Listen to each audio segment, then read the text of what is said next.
Let's deal with Centro. I call this one the harrowing tale of human failure. Here we have a company which was a shopping center owner. It was called the Centro Group. It's a classic story of greed and stupidity, I call it.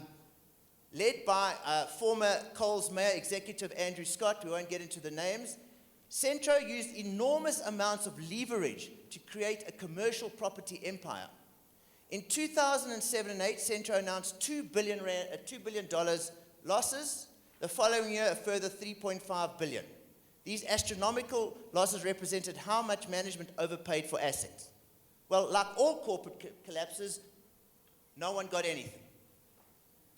On the 27th of June, 2011, which is last year, not so long ago, in the federal courts of Australia, Justice Middleton, God bless him, handed down a landmark decision regarding corporate governance practices in Australia, and they will affect our corporate governance practices in South Africa. Our constitution makes provision for any court, any tribunal in this country to make use of foreign laws. So quite clearly, our constitution allows for such issues. Middleton concluded that being honest in error is no protection against failure in diligence. So you might have made an honest mistake, but if you did not do the due diligence that you should have, you will be considered negligent. In the end, Centro's directors, now when we talk about Centro's directors, we include audit committees. It's those non-executive, independent directors on audit committees were found equally culpable and equally liable to the executive directors. Now, the Australian Securities and Investment Commission, they decided to pursue negligence charges against these directors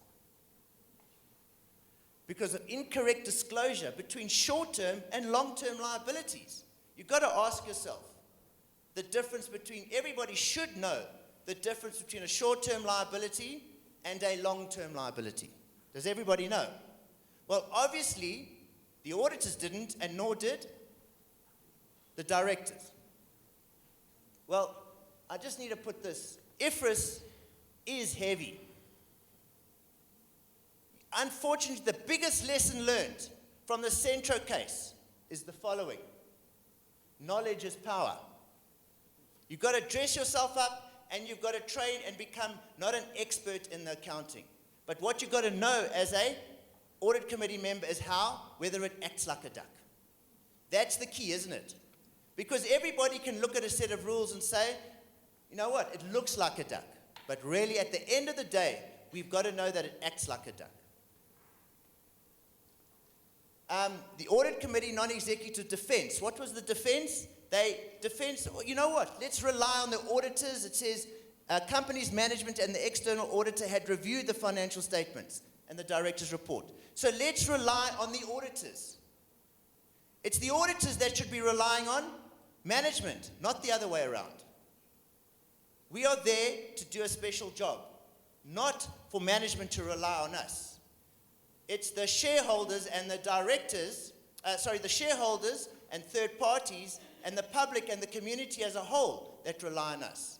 We are there to spy on management on behalf of the shareholders. That's what auditors are. We're not spies in the true sense of the word, but at the end of the day, we are there to work for the community and for the shareholders.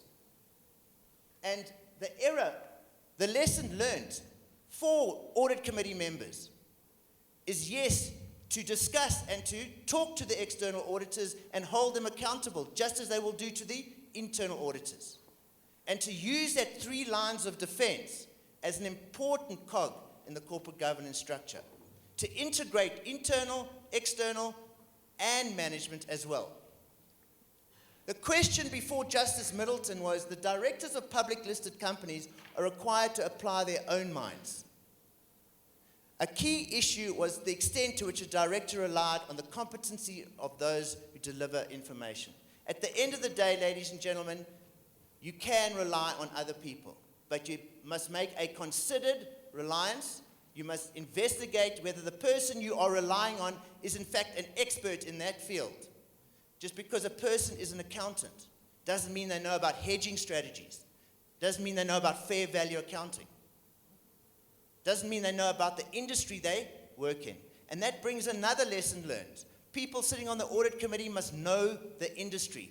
It's not a matter of just being a CA or a lawyer or an engineer, whatever it might be. You've got to know that industry. Because accounting standards, there is a rule. It says you must debit this, credit that, and this is what an asset is. But I can tell you now from personal experience, a provision or an asset is not the same in the aviation industry as it is in the telecommunications industry. They are different. It's got to act like a duck. Because in the aviation industry and the airline industry, the aviation telecommunications industry, they both look like a duck. But I can tell you now, they act differently. Provisions are different in the various industries, and assets act differently. Parmalat. Well, Parmalat I can run through quite quickly. Parmalat was owned by a family called it was the Tanzi family. The Tanzi family, it was a clear case of nepotism. They were head of the senior family member was head of the audit committee, was the CEO, the financial director.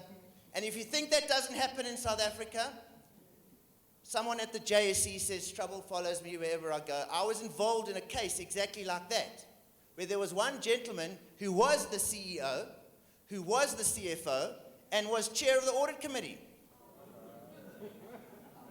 The JSE fined that gentleman 1 million rand. That's how serious they take it. And must be the reportable irregularity king. I reported a reportable irregularity there. It is wrong to do those type of things. Morally, ethically, and legally. There's a lesson to be learned. WorldCom was once a well-respected, high-flying success story in the telecommunications industry. It was leading. It was like Enron. An expert within the telecom industry experience recalled not being able to understand WorldCom's profitability. So here's an expert saying, I don't understand what these figures look like. They don't act like anything anyway. Even after analyzing his public financial statements and comparing the results to his own company's numbers. The audit committee's role in the collapse is perhaps the most studied amongst all modern cases in financial fraud. This is in textbooks all over the world, this audit committee failure. And it resulted, ladies and gentlemen, please note, I did this on purpose. It resulted in a class action.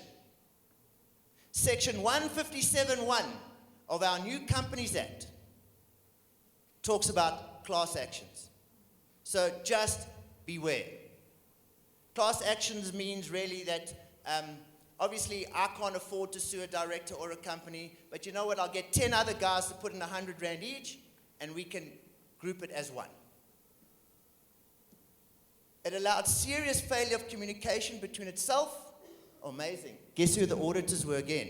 Arthur Anderson. And at the end of the day, Arthur Anderson were never found guilty of anything. Reputational risk is quite damaging. The audit committee failed to establish a strong reporting mechanism between itself and the internal audit department. As a result, internal audit department fell under the control of the company management. Moreover, the audit committee should have known Anderson and the internal audit department rarely connected. The relationship between, here's a lesson, the relationship between external and internal audit is of vital importance. And that is something the audit committee should be monitoring at all times. As a result, internal audit and Arthur Anderson, according to the liquidator's report, were two ships passing in the night. It's as if they were doing two completely separate things and at the cost to the company. The improper relationship with the external auditor was evident in part. The expert we interviewed, I got this from certain research, said the fact that the fees were being paid to the auditors were really small. So in other words, the audit fees were so low in relation to consulting fees. That's why you've got to separate. Non-audit services should be really carefully examined by the audit committee. I'm going to skip a little bit. Let's just get to Royal Ahold. Was a well-respected grocery market chain and expanded in the West Netherlands to a global corporation. Company was very successful, growed. By early 2002, its growth had outstripped its management capabilities. So in other words, it grew so quickly that it didn't have management or the corporate governance structures to take care of that growth. And they obviously denied any wrongdoing when it collapsed. In the 2001 annual report, Ahold confirmed what investors had dreaded.